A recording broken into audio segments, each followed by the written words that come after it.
Prabowo Subianto, lahir pada 17 Oktober 1951, adalah seorang tokoh politik dan mantan Jenderal Angkatan Darat Indonesia. Beliau menjabat sebagai Menteri Pertahanan dalam Kabinet Jokowi. Prabowo dikenal karena karir militernya yang cemerlang. Sekarang Prabowo Subianto menjabat sebagai Presiden Republik Indonesia pada kurun 2024 hingga 2029. Prabowo juga aktif dalam berbagai inisiatif sosial dan pembangunan, berusaha untuk menciptakan dampak positif bagi masyarakat Indonesia. Prabowo Subianto dalam visi dan misinya berorientasi pada pelayanan sebagai bentuk tanggung jawab sosial untuk memajukan bangsa dan melayani rakyat.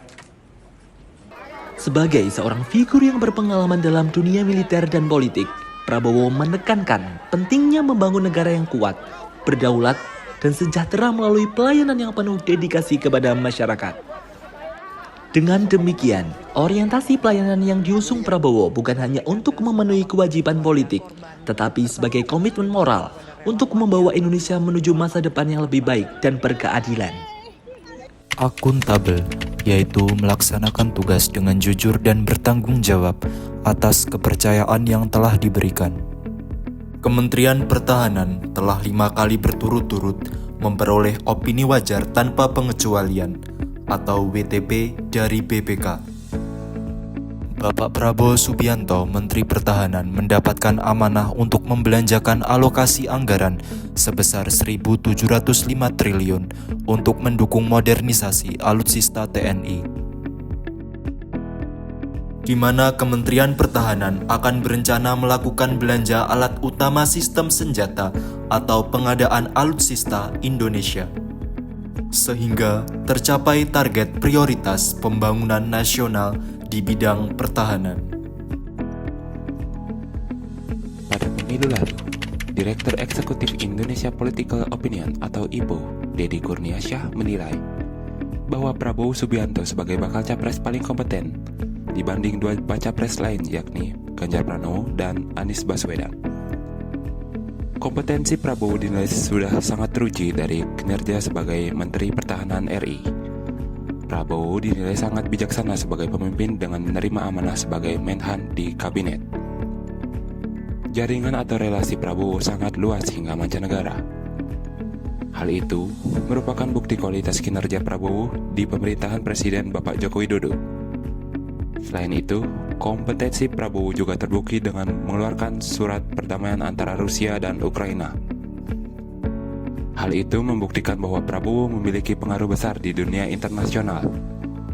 Dengan demikian, kepemimpinan Prabowo sudah terbukti dengan berbagai pengalaman, mulai dari karir militer, sebagai pengusaha, dan juga menteri.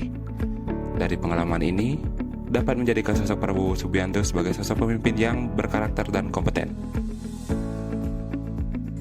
Kompeten adalah terus belajar dan mengembangkan kapabilitas. Hal ini dapat dilihat dari Pak Prabowo, yaitu melaksanakan tugas dengan kualitas terbaik. Di sini, Pak Prabowo akan melanjutkan IKN yang sebelumnya sudah dilaksanakan di era Presiden Joko Widodo. Lalu, Pak Prabowo meningkatkan kompetensi diri untuk menjawab tantangan, di mana Pak Prabowo tetap mencalonkan diri sebagai presiden terpilih di tahun 2024 hingga 2029. Pak Prabowo terus berbenah diri untuk menjadi pemimpin rakyat yang mampu merubah Indonesia menjadi negara yang lebih baik lagi, dengan gagasan yang mampu membuat rakyat Indonesia memilih Prabowo sebagai presiden. Harmonis dalam core value ASN berakhlak berarti peduli dan dapat menghargai perbedaan. Sementara itu, Prabowo dikenal sebagai pribadi yang menjunjung tinggi nilai-nilai kemanusiaan yang senantiasa beliau terapkan pada kehidupannya sehari-hari. Tak sedikit masyarakat yang merasakan manfaat dari bantuan-bantuan kemanusiaan yang telah Prabowo berikan. Beliau juga tidak pernah memandang latar belakang sosial, suku, agama, dan budaya orang lain. Hal tersebutlah yang memastikan Prabowo telah menerapkan nilai-nilai harmonis yang sesuai dengan core value ASN berakhlak. Loyal dalam berakhlak artinya berdedikasi dan mengutamakan kepentingan bangsa dan negara. Dengan sikap Bapak Prabowo yang ditunjukkan dengan kesetiaannya kepada NKRI, yaitu melalui percepatan pembangunan industri pertahanan dalam negeri, dengan mendorong pengadaan alutsista TNI yang diproduksi oleh industri pertahanan dalam negeri, sehingga dapat memajukan industri pertahanan dalam negeri. Adaptif. Salah satu core value ASN berakhlak adalah value adaptif, yang mana adaptif ini berarti cepat menyesuaikan diri, menghadapi perubahan, terus berinovasi, dan mengembangkan kreativitas. Dalam diri Pak Prabowo yang dijadikan sebagai role model, jiwa adaptif beliau sudah ada bahkan sebelum ia menjabat sebagai Menteri Pertahanan era Presiden Jokowi.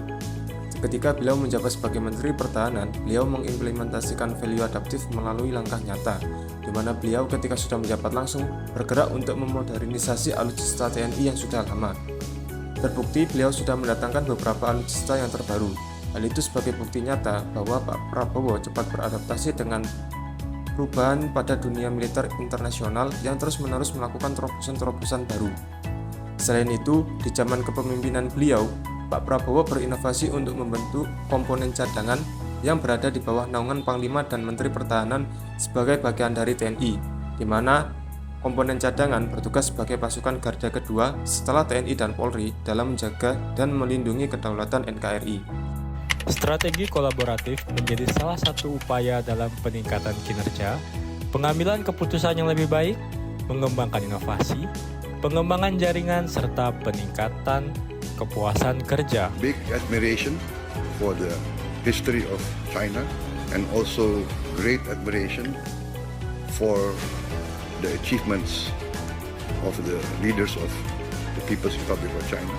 Hal ini dikarenakan strategi kolaboratif memungkinkan ASN untuk berbagi pengetahuan dan sumber daya manusia, melibatkan berbagai perspektif dan keahlian sehingga tercipta inovasi yang dapat mewujudkan efisiensi dalam bekerja, memecahkan masalah yang kompleks, dan dapat membangun jaringan yang kuat. Bahwa kita harus bekerja dengan baik, bekerja dengan keras, bekerja sebagai tim dalam suasana dunia penuh ketidakpastian. Kita benar-benar harus bekerja dengan teamwork yang sangat baik. Kolaboratif sendiri merupakan pendekatan di mana individu atau kelompok bekerja sama secara aktif untuk mencapai tujuan bersama.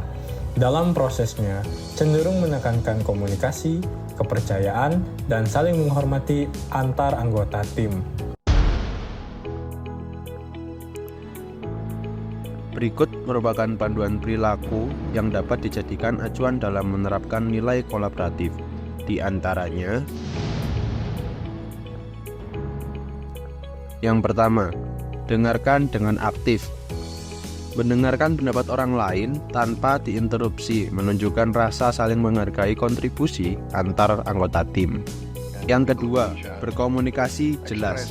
Gunakan bahasa yang dapat dipahami semua anggota tim agar ide dan informasi dapat tersampaikan secara ringkas dan jelas. Yang ketiga, berikan umpan balik yang konstruktif. Berikan kritik yang membangun dengan fokus terhadap pengembangan, bukan pada kesalahan. Yang keempat, bersikap terbuka. Libatkan seluruh anggota tim dan tunjukkan sikap keterbukaan dalam pengambilan keputusan yang penting. Hal ini dapat memupuk rasa saling percaya antar anggota. Yang kelima, rayakan keberhasilan bersama. Hargai pencapaian secara kolektif. Hal ini dapat menciptakan rasa kebersamaan dan motivasi.